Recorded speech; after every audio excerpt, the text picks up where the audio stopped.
this way, and he's got a large group of followers, disciples who are following him, but his teaching got too difficult. And so many of them stopped following him, they turned around and they went the other way. இந்த 3 நாள் பயிற்சியில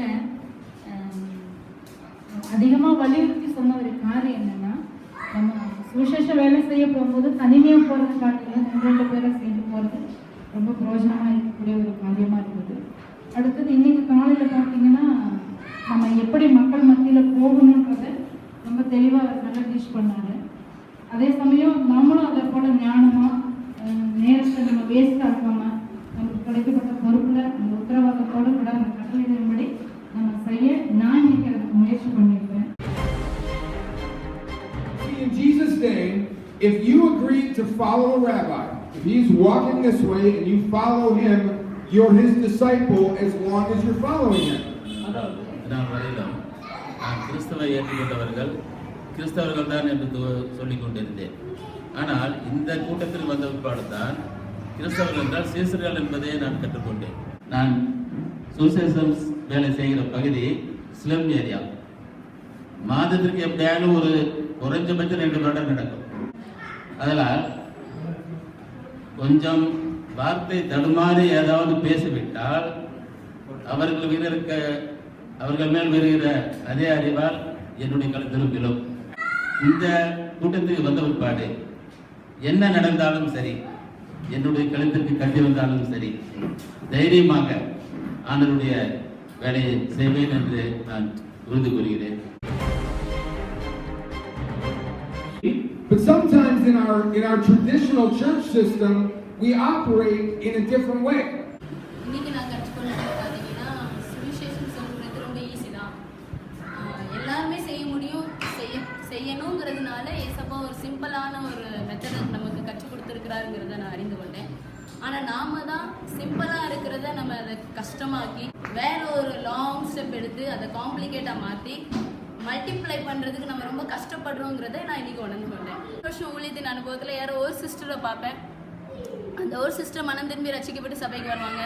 அந்த sister கிட்ட ஜெபத்தில் வளர்த்து prayer பண்ண வச்சு, அப்புறம் அவங்க வீட்டுக்காரங்க மனம் திரும்புறதுக்கு அதுக்கு மணிக்கணக்காக ப்ரேயர் பண்ணி அவங்கள ரிஸ்க் எடுத்து கொண்டு வர்றதுக்கு ரொம்ப கஷ்டப்பட்டது எனக்கு நல்லாவே தெரியும். ஒரு ஆண் ஒரு குடும்பத்தின் தலைவரை ரசிக்கப்பட வைக்கிறதுக்கு ரொம்ப கஷ்டப்பட்டிருக்கேங்கிறது என்னுடைய சொந்த அனுபவம்.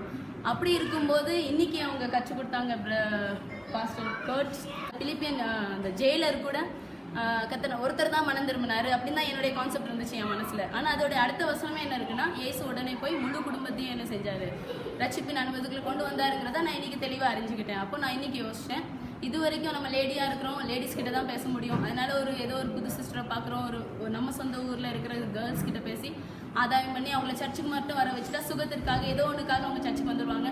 வந்த பின்பு அப்படியே ப்ரேயர் பண்ணி மெதுவாக வீட்டுக்காரரை கொண்டு வந்துடலாங்கிற ஒரு நினைப்பில் இருந்த என்னுடைய வாழ்க்கையில் ஊழியத்தின் அனுபவம் அப்படி இல்லை. ஒரு நன்மையை பெறணுமா, ஒரு சுகத்தை பெறணுமா, நீ ரட்சிக்கப்படணுமா, உன்னுடைய பாவங்கள் மன்னிக்கப்படணுமா, நீ மட்டும் போதாது, உன்னுடைய முழு குடும்பத்தையும் உட்கார வச்சு நான் இயேசுவை பற்றி நான் சொல்லுவேன். அப்புறம் தான் என்னுடைய அடுத்த ஸ்டெப்பை நான் கொண்டு வருவேங்கிறத நான் உணர்ந்து கொண்டேன். So only this training gave me a chance to make me understand that salvation belongs for the full household. So not only for an individual, it belongs for the full household. So from today onwards I am going to focus so that the full family will be coming unto salvation. Thank you. Praise the Lord. Thank you.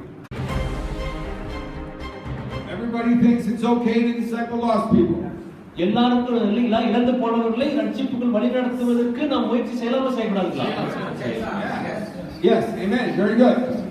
Because most of the people in this room raised their hands and said for them it was a process of coming to Jesus. அதாவது பேர் வந்தாங்க. அவங்க வரும்பொழுது நாங்கள் என்ன சொன்னோம்னா, நீங்கள் வாரந்தோறும் சர்ச்சுக்கு வரணும்னு சொன்னோம். ஆனால் அவங்க ஒரு கொஞ்ச நாள் வந்தாங்க. அப்புறம் பார்த்தீங்கன்னா அவங்க வீட்டில் நடத்தும் பொழுதெல்லாம் எல்லாருமே கலந்து கொண்டாங்க. அப்புறம் நல்லா ஆசீர்வாதமாக இருந்துச்சு. எப்போ நாங்கள் அவங்கள சர்ச்சுக்கு ரொம்ப ஃபோக்கஸ் பண்ணி வர சொன்னோமோ, பார்த்தீங்கன்னா போஸ்ட் பண்ணி ரொம்ப வர சொன்னோமோ, அன்னைக்கெல்லாம் பார்த்தீங்கன்னா அவங்க எங்களை விட்டு கொஞ்சம் தூரம் போக ஆரம்பித்தாங்க. இந்த பயிற்சியை முதலாவது எங்களுடைய ஞாயிற்றுக்கிழமை எங்கள் சர்ச்சில் என்ன பண்ணுறோம், இப்பொழுது ஒரு 4 பேர் இந்த பயிற்சி அட்டன் பண்ணிக்கிறாங்க. சர்ச்சிலேருந்து 3 நாள் அட்டன் பண்ணிக்கிறாங்க. ஞாயிற்றுக்கிழமையே வராத இன்னும் விசுவாசிகளுக்கு இந்த இந்த பயிற்சியை கொடுக்கலாம்னு சொல்லி திட்டமிட்டிருக்கிறோம். இந்த பயிற்சி கொடுத்த வெளிநாட்டிலிருந்து வந்த நண்பர்களுக்கு நன்றி சொல்லுகிறோம்.